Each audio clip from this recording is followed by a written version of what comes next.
Hello friends, इसके पहले हम लोग 2 क्लासों में कम से कम 20 क्वेश्चंस का हम लोग अध्ययन किए हैं, हल किए हैं। उसके बारे में मैं डिटेल भी बताई हूँ। और ये है हमारी तीसरी क्लास जो प्रैक्टिस की है। और ये प्रैक्टिस सेट का मतलब है, ये सीरीज का मतलब है कि मैं जो भी विगत वर्षों में क्वेश्चंस पूछे गए हैं आयोग के थ्रू या आयोग के द्वारा या फिर यूँ कह लीजिए वनडे एग्ज़ाम्स में भी, खास करके मैं यूपी पीसीएस और यूपीएससी के बारे में बात कर रही हूँ। आयोग के द्वारा जितने भी एग्ज़ाम्स होते हैं, जैसे एलटी ग्रेड का हुआ, यूपी पीसीएस का हुआ, यूपी ट्रिपल एससी का हुआ, बीईओ का हुआ, बीडीओ का हुआ, यूपी पेट में भी मान लीजिए, टीजीटी और पीजीटी में भी क्वेश्चंस यहाँ उठे हैं। तो ये जो भी क्वेश्चंस यहाँ हम लिखे हैं, जिसके बारे में यहाँ पे हम लोग चर्चा कर रहे हैं, हल करेंगे। और जो 2 क्लास में हम पिछले क्लास में दो क्लास में हम 2 वीडियोस में पूरे क्वेश्चंस प्रैक्टिस करवाए हैं, सब पूछे गए क्वेश्चंस है, ठीक है। इधर उधर से कोई चीज़ें नहीं लाई हूँ मैं, ये ऑथेंटिक और हर एक साल में लगभग ये सारे क्वेश्चंस पूछे गए हैं, इसके बारे में हम चर्चा कर रहे हैं। और ये मेरी तीसरी क्लास है प्रैक्टिस सेट की, प्रैक्टिस सीरीज की, जो हिंदी वर्णमाला के पढ़ाने के बाद। खास बात ये है, मैं बता दूँ कि हमारे क्लास में, इस हिंदी के क्लास में आपको जो टॉपिक पढ़ाया जाएगा उस टॉपिक के कंप्लीट होने के तुरंत बाद आपको यहाँ पे प्रैक्टिस करवाया जाएगा। और क्वेश्चंस में, प्रैक्टिस में क्वेश्चंस वो होंगे जो कि अदर एग्जाम्स में कहीं ना कहीं पूछे गए हैं, ठीक है। ऐसा नहीं कि कहीं से भी मैं क्वेश्चन उठा के लाई हूँ और खुद से बना के यहाँ पे प्रैक्टिस सेट करवा रही हूँ, सीरीज हल करवा रही हूँ, ऐसा नहीं है। वो सारे क्वेश्चंस किसी न किसी साल, किसी न किसी एग्जाम्स में पूछे गए, उसके बारे में हम लोग चर्चा कर रहे हैं। ऑलरेडी 2 क्लासेस मेरी हो चुकी हैं, जो मैं दो क्लास ले चुकी हूँ Hindi practice set, practice series जो वर्णमाला का है। अब ये तीसरा है, आइए देखते हैं इसमें क्या क्या है। और इतना ज़्यादा हम लोग प्रैक्टिस कर लेंगे हिंदी का, खास करके कितने भी हार्ड क्वेश्चंस बने आयोग के द्वारा, हम लोग उसको छोड़ के ना आए, ठीक है। वहाँ पे जाके हमें कन्फ्यूजन में नहीं रहना है कि इसका क्या होगा क्या नहीं होगा। ऐसे हिंदी के क्वेश्चंस को ऐसे हम लोग पढ़ेंगे, ऐसे यहाँ पे इतना प्रैक्टिस कर लिया जाएगा कि हमें वहाँ जाके सोचना ना पड़े कि हम कैसे क्वेश्चंस को डील करें, ठीक है। तो आइए देखते हैं क्वेश्चंस, चलते हैं टू द पॉइंट, बात करते हैं क्वेश्चन से, बहुत ज़्यादा समय नहीं लेते हैं। आइए देखते हैं। क्वेश्चन नंबर फर्स्ट है, क्वेश्चन नंबर जो फर्स्ट है हम लोगों का वो है प्लुत स्वर कौन सा है, ठीक है। यहाँ प्लुत स्वर की बात हुई है, तो प्लुत स्वर में आपका ऑप्शन नंबर ए में कह रहा ओम, बी में है ओम, सी में है ओम, डी में है ओम, ठीक है। ऑप्शन नंबर ए और डी में आप लोग देख रहे होंगे कि दोनों में ओम लिखा हुआ है, लेकिन उसमें अंतर क्या है, यहाँ आधा म है क्योंकि यहाँ पे हलंत लगा हुआ है, ठीक है। आप लोग गौर करिएगा क्वेश्चन ऑप्शंस को कि प्लुत स्वर कौन से हैं। तो पहला ऑप्शन ओम है, अयुम है, ओम है और ओम है।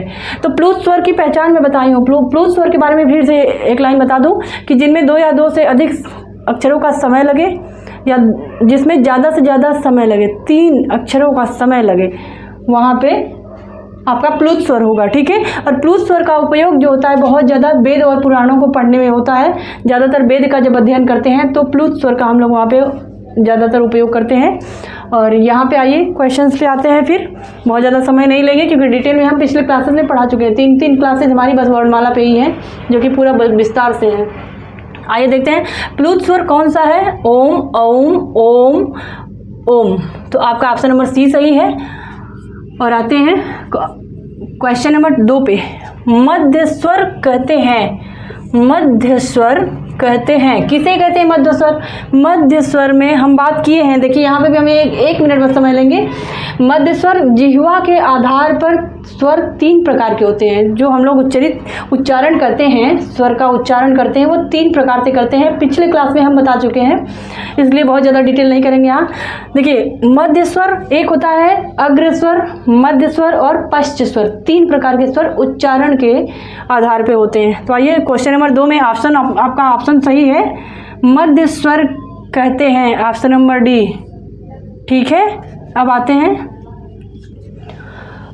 हैं आपका जो है क्वेश्चन नंबर 3 पे। क्वेश्चन नंबर 3 में भाषा विज्ञान की दृष्टि से ऊ किस प्रकार का स्वर है, भाषा विज्ञान की दृष्टि से ऊ किस प्रकार का स्वर है। 2-3 सेकंड का टाइम लीजिए और आप लोग बताइए कि कौन सा ऑप्शन सही होगा इसमें, ठीक है। आप लोग इसमें बताइए कौन सा ऑप्शन सही होगा। आपके पास ऑप्शन है, ऑप्शन नंबर ए पश्च विवृत अग्र समृत, ऑप्शन नंबर सी में है अग्र विवृत, ऑप्शन नंबर डी में है पश्च समृत। क्वेश्चन और आंसर आपके सामने है, प्लीज़ आप लोग एक बार ध्यान दीजिए उस पर और फुली फोकस होकर देखिए कि ऑप्शन कौन से सही है।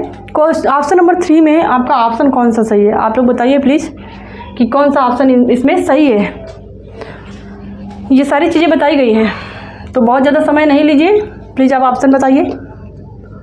सेकेंडों में क्वेश्चन हल करिए आप लोग हिंदी का। मेरा प्रयास पूरा यही है कि कम से कम समय में आप लोग क्वेश्चंस को अटेम्प्ट करिए और हल करने की कोशिश करिए, क्योंकि हिंदी का क्वेश्चन है बहुत ज़्यादा बार आप लोग इसको बार बार रिवीजन करना, बार बार प्रैक्टिस करना, ये छोड़ दीजिए। प्लीज़ आप लोग ऐसे पढ़िए और ऐसे प्रैक्टिस करिए कि क्वेश्चन देख के आप सेकेंडों में क्वेश्चन हल कर ले, तब जाके कहीं लगेगा कि हाँ मेहनत सफल हो रही है। ठीक है, क्वेश्चन आइए, क्वेश्चन पे आते हैं। क्वेश्चन नंबर 3 में भाषा विज्ञान की दृष्टि से ऊ किस प्रकार का स्वर है? तो ऑप्शन ए है पश्च विवृत, अग्र समृत, अग्र विवृत और पश्च समृत। आपका ऑप्शन नंबर डी सही है, पश्च समृत। ठीक है, क्वेश्चन नंबर 4 पे चलते हैं। क्वेश्चन नंबर 4 क्या कह रहा है? निम्नलिखित में से कौन अर्ध विवृत है? ठीक है, यहाँ पे बात हुई है अर्ध विवृत की, तो हम लोग चर्चा करेंगे अर्ध विवृत में। अब ऑप्शन देख लीजिए, ए में है ऊ, ऑप्शन बी में है ए, ऑप्शन सी में है आ, ऑप्शन डी में है ए। ठीक है, क्वेश्चन और ऑप्शन आपके सामने है, प्लीज आप लोग ध्यान दीजिए और बताइए कि कौन सा ऑप्शन सही है। ठीक है, निम्नलिखित में कौन अर्ध विवृत है? ऑप्शन नंबर आपका बी सही है, मैं बता रही, ऑप्शन नंबर बी आपका सही है, ए। ठीक है, अब आइए ऑप्शन नंबर 5 पे चलते हैं। घ का उच्चारण क्या है? यहाँ पे पूछा गया क्वेश्चन में घ, क ख ग घ। ठीक है, क ख ग घ अंगा, जो 5 क वर्ग में 5 वर्ण आते हैं, उसका बताइए कि आप घ का उच्चारण कहाँ से होता है। तो मैं बताती हूँ, ऑप्शन ए सही है मूर्धा, बी में है आपका ऑप्शन ए है मूर्धा, बी है कंठ, सी है तालु और डी है दंत। ठीक है, तो ऑप्शन नंबर आपका बी सही है, क्योंकि ये कंठ से है। क च ट त प 5 वर्ग है, इसे 25 स्पर्शी व्यंजन भी कहते हैं। इसमें क वर्ग जो है वो कंठ से है, च वर्ग जो है वो तालु से है। ऐसे करके हम पूरा पिछले वीडियो में आपको पूरा डिटेल में बताए हैं। ठीक है, आप जाके देखिएगा एक बार। आइए अब चलते हैं छठे नंबर क्वेश्चन पे। छठे क्वेश्चन में कहा गया है कंठ से उत्पन्न होने वाले वर्ण हैं, कौन से हैं? कंठ से उत्पन्न होने वाले वर्ण, जस्ट इसके पहले क्वेश्चन है जिसका मतलब आंसर वही है, बताइए आप लोग। तो कंठ से उत्पन्न होने वाले वर्ण है, ऑप्शन ए है ड और ढ, ऑप्शन बी है ग और घ, ऑप्शन सी है री और र, डी ऑप्शन में है च और छ। क्वेश्चन देखिए और आंसर को रिलेट करिए, प्लीज आप लोग बताइए कौन सा ऑप्शन सही है, क्योंकि बार बार देखिए सारे क्वेश्चन हिंदी में ऐसे हैं कि सब मिले जुले होते हैं। देखिए क्वेश्चन पूछने का तरीका अलग हो सकता है, ऑप्शन बिल्कुल सेम रहेंगे। आंसर जो है ऑप्शन में जो आंसर दिए रहते हैं लगभग वो सही ही रहते हैं, बस क्वेश्चन थोड़ा सा पूछने का तरीका बदल जाता है। देखिए आंसर दोनों का एक ही है, सेम। आप थोड़ा सा जोर दीजिए अपने माइंड पे। तो कंठ से उत्पन्न होने वाले वर्ण है, ऑप्शन नंबर आपका बी सही है। क्यों? क्योंकि ये क वर्ग में आता है, क ख ग घ अंगा, ये क वर्ग में आता है। इस वजह से क वर्ग में जितने अक्षर हैं, आपके लेटर हैं, वर्ण हैं, वो सब कंठ से उच्चरित होते हैं। ठीक है, इसलिए वे क ख ग घ अंगा, तो ये ग और घ। आइए आपका क्वेश्चन नंबर 7 में देखते हैं। च छ ज झ ञ का उच्चारण स्थान क्या है? देखिए च वर्ग के अंतर्गत आते हैं ये सब। देखिए 5 वर्गों में स्पर्शी व्यंजन 25 है, उसके अंतर्गत च वर्ग जो है उसको पूछा गया है और इसका उच्चारण स्थान क्या है। ठीक है, आइए ऑप्शन पढ़ते हैं। ए, ऑप्शन ए में दिया है ओष्ठ, ऑप्शन बी में दिया है दंत, ऑप्शन सी में दिया है तालु, ऑप्शन डी में दिया है मूर्धा। चारों ऑप्शन में कौन सा ऑप्शन सही है बताइए आप लोग प्लीज, सेकेंडों में बताइए। मैं इतना तो उम्मीद कर रही हूँ कि आप लोग ऑप्शंस को बहुत ज़्यादा समय नहीं लीजिए और आप बताइए कौन सा ऑप्शन सही है। तो मैं बताती हूँ, ऑप्शन नंबर आपका सी सही है। ठीक है, कंठ तालु मूर्धा ओष्ठ, उसके अंतर्गत देखा जाए तो च छ ज झ ञ जो है वो आपका तालु से उच्चरित होता है, इसलिए ऑप्शन नंबर सी सही होगा। ठीक है, क्लियर हो रहा है ना? प्लीज़ आप लोग बता दीजिएगा क्लियर हो रहा है ना। जहाँ भी लगेगा कि मैं कुछ चीज़ें बहुत स्पीड से जा रही हैं तो बाद में आप लोग देखिएगा तो वीडियो को थोड़ा सा स्लो कर लीजिएगा। ठीक है, स्पीड जो है उसका स्लो कर लीजिएगा तो ज़्यादा बेहतर दिखाई देगा और सुनाई भी देगा। अगर अभी भी लग रहा है कि कोई चीज़ें मिस हो रही हैं, मेरा मिस्टेक है कुछ, तो प्लीज़ आप लोग कमेंट में बताइएगा, ठीक है। अगली क्लास में हम उस चीज़ को फिर से यहाँ पे चर्चा करने की पूरी कोशिश करूँगी। आइए देखते हैं नेक्स्ट क्वेश्चन नंबर 8 में है, हिंदी की श देख रहे हैं, जिसे हम अपने भाषा में बड़ा स कहते हैं, ध्वनि है। हिंदी की श ध्वनि है, ये कौन सी ध्वनि है, इसे क्या कहते हैं, ये कहाँ से उच्चरित होती है, ठीक है, उसके बारे में देखते हैं। ऑप्शन नंबर ए में है मूर्धन्य, ऑप्शन बी में है तालव्य, ऑप्शन सी में है दंत्य, ऑप्शन डी में है ओष्ठ, ठीक है। 4 ऑप्शन है। क्वेश्चंस में है हिंदी की श ध्वनि है, श जो है इसका शुद्ध उच्चारण श होता है, ठीक है। तो ऑप्शन आपका सही है, बी ऑप्शन सही है, तालव्य, ठीक है, इसे हम तालव्य श कहते हैं, ठीक है। आइए देखते हैं, तीनों श के बारे में हम बता चुके हैं। ये बड़ा श जिसे बोलते हैं, और ये छोटा श बोलते हैं, ये मूर्धन्य श बोलते हैं। इसे हम तालव्य कहेंगे, इसे दंत कहेंगे। क्या दिखाई दे रहा है आपको, ये तालव्य है, ये दंत है, ये मूर्धन्य है, ठीक है। तीनों श में अंतर देख लीजिए, शुद्ध उच्चारण ये है, तालव्य श का श कहते हैं, ठीक है। ऑप्शन नंबर 9 पे चलते हैं। आई होप कि आप देख लिए होंगे, मैं इसको मिटा दूं और आते हैं क्वेश्चन नंबर 9 पे, ठीक है। ओष्ठ वर्ण किस विकल्प में है, ठीक है। ओष्ठ वर्ण जो है, अक्षर जो हैं वो ओष्ठ से होठों के द्वारा उच्चरित होते हैं, उसके बारे में यहाँ पूछा गया है, तो बताइए। आइए चलते हैं, देखते हैं क्वेश्चन नंबर 9 में, ओष्ठ वर्ण किस विकल्प में है। ऑप्शन ए में है प फ ब भ, ऑप्शन बी में है क ख ग घ, ऑप्शन सी में है त थ द ध, ऑप्शन नंबर डी में है अ ई उ और री, ठीक है। 4 ऑप्शन है। प्लीज़ आप लोग देखिए, बहुत अच्छा क्वेश्चन है, आप इसे हल करिए और बताइए कि कौन सा इसमें सही है।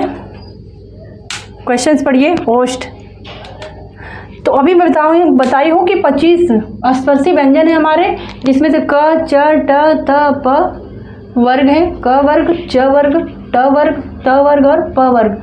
प बोलने पे प जो है, होठ जो है दोनों एक साथ सट रहे हैं, सपोर्ट कर रहे हैं एक दूसरे को, तो यहाँ पे होष्ठ वर्ण आपका आएगा प। ऑप्शन नंबर ए सही है, प वर्ग में आते हैं, ठीक है। अब आइए आते हैं क्वेश्चन नंबर 10 पे।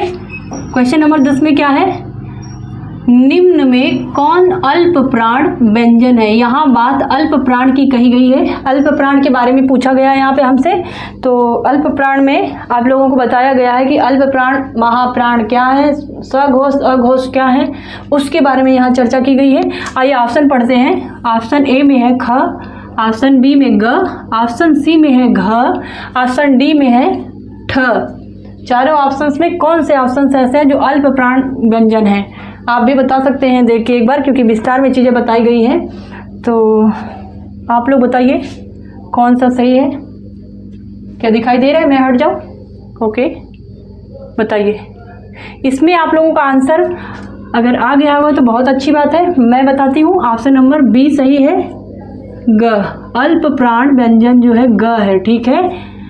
अब आइए ऑप्शन नंबर 11 पे चलते हैं। क्वेश्चन नंबर, निम्न में कौन सा घोष महाप्राण, यहाँ बात घोष महाप्राण, सघोष अघोष, ठीक है, महाप्राण। ऑप्शन आपका ए है तालव्य श, मूर्धन्य श, दंत श और ह, ठीक है। बताइए चारों ऑप्शंस में कौन सा ऑप्शन आपका सही है, निम्न में से कौन सा घोष महाप्राण है। 11 क्वेश्चन नंबर 11 में आप लोग देख के बताइए, ये आखिरी लास्ट क्वेश्चन है, कम से कम इसे आप लोग बता दीजिए कि कौन सा सही है।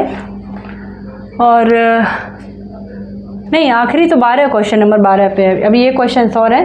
प्लीज़ आप लोग बताइए, 2-3 सेकेंड का टाइम लीजिए, बहुत ज़्यादा समय मत लीजिए। आप लोग बताइए कि निम्न में से कौन सा घोष महाप्राण है, ठीक है। घोष महाप्राण से संबंधित क्वेश्चन छूटा है, तो प्लीज़ आप लोग बताने की कोशिश करिए।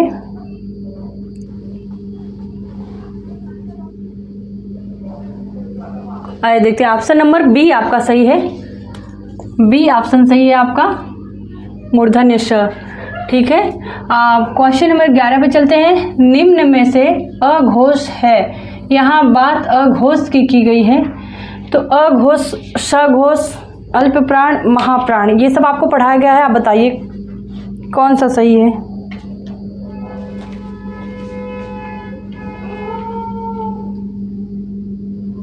अघोष के अंतर्गत कौन कौन से वर्ण आते हैं, पहले ये चीज़ आप लोग जानिए और बताइए। पीछे क्लास में सब बताया गया है चीज़ें, प्लीज़ आप लोग एक बार और रिकॉल करिए चीज़ों को और बताइए कि कौन सा सही है। अघोष पूछा गया है, ध्यान रहे।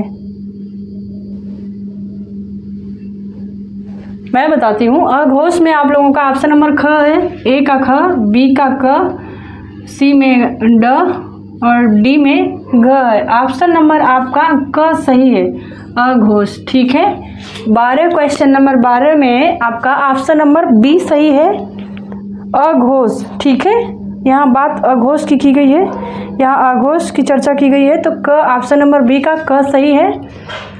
ये रहा हमारा आज का 12 क्वेश्चंस। 12 क्वेश्चंस में से अगर कोई भी आपको लग रहा होगा कि ऑप्शंस या क्वेश्चंस गलत है तो उसे आप अगली क्लास में मैं ज़रूर लेने की कोशिश करूँगी क्वेश्चंस को, क्योंकि गर्मी बहुत काफ़ी पड़ रही है और गर्मी की वजह से माइंड काम नहीं कर रहा उतना ज़्यादा। इसके लिए माफ़ी चाहती हूँ अगर कहीं भी मिस्टेक हुआ हो मेरे पढ़ाने में, मेरे ऑप्शंस में, मेरे क्वेश्चंस में या फिर मेरे बोलने में, तो उस चीज़ के लिए मैं माफ़ी मांगती हूँ, माफ़ी चाहती हूँ। प्लीज़ आप लोग उस चीज़ को समझिएगा कि गर्मी बहुत काफ़ी है और मेरी तबीयत भी कुछ सही नहीं चल रही 2-4 दिन से, फिर भी क्लास लेना ज़रूरी था। हमें लगा कि पीसीएस का एग्ज़ाम दिसंबर में है और बिहार पीसीएस जो है आप लोगों को पता होगा, नहीं होगा तो जान लीजिए, अभी संभावित डेट कोई नहीं आई है ऑफिशियल। अगर डेट आती है कोई एग्ज़ाम्स की तो मैं आपको तुरंत बताने की कोशिश करूँगी, एक वीडियो मेरा उस पर होगा। आप तक ये नोटिफिकेशन ज़रूर पहुँचेगी और भी सबसे जल्दी, सबसे पहले। और आप लोग क्वेश्चन सॉल्व करते रहिए, मैं ज़्यादा से ज़्यादा प्रैक्टिस करवाऊँगी। यहाँ पे जो क्वेश्चन उठे हैं हर जगह पूछे गए हैं, इसका लाभ आपको एग्ज़ाम में मिलेगा। दिसंबर तक एग्ज़ाम है पीसीएस का, तो मैं सोच रही कि जितना हो सके आप लोग प्रैक्टिस कर लीजिए ताकि कोई भी क्वेश्चंस कहीं से भी बने, छूटे नहीं। ठीक है, ये रिग्रेट ना रह जाए एग्ज़ाम्स में कि क्वेश्चंस हम हिंदी का छोड़ के चले आए। ठीक है, ये बहुत गलत बात हो जाएगी। फिर आप लोग मेरे साथ साथ थोड़ा सा समय दीजिए और मेहनत करते रहिए। मैं यहाँ पे पूरे एफर्ट्स के साथ आपको पढ़ाऊँगी और समझाऊँगी क्वेश्चंस। और यहाँ तक कि सबसे बड़ी बात ये है कि थियरी के बाद जो टॉपिक हम लोगों का कंप्लीट हो रहा है उसके तुरंत बाद हम यहाँ पे प्रैक्टिस करवा रहे हैं क्वेश्चंस। तो आप लोग भी ध्यान से क्लास करते रहिए और बने रहिए मेरे साथ। कल फिर मिलते हैं अगले टॉपिक के साथ, जिस टॉपिक का नाम होगा संधि। उसके बारे में हम लोग पहले डिटेल पढ़ेंगे, अच्छे से क्लियर हो जाएंगी चीज़ें, उसके बाद ही हम लोग प्रैक्टिस आएंगे करेंगे। और तब तक के लिए धन्यवाद।